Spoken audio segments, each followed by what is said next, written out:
je propose de supprimer l'ENA. Certains m'ont accusé de démagogie. Il faut un peu de conservatisme pour m'accuser de démagogie à vouloir supprimer l'ENA.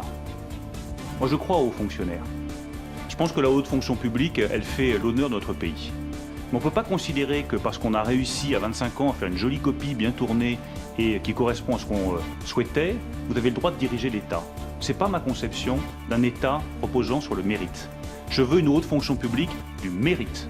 Ce qui suppose qu'on continuera à recruter les hauts fonctionnaires par une école qui sera l'école de la haute fonction publique.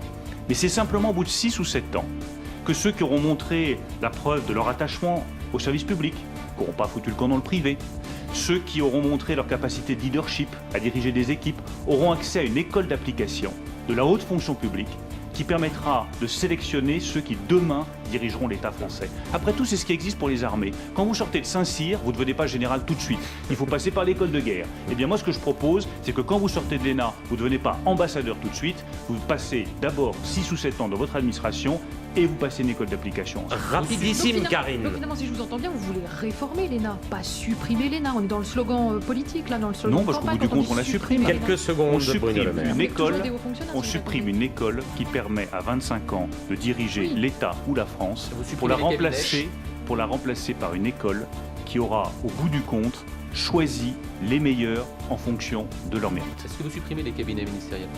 Je les réduis en tout cas. Il y a de la marge. Il y a beaucoup de marge.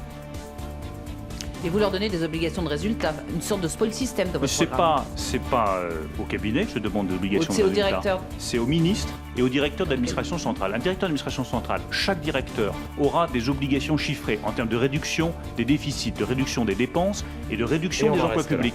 S'il obtient ses objectifs, il reste en place. S'il n'atteint pas ses objectifs, il est remplacé.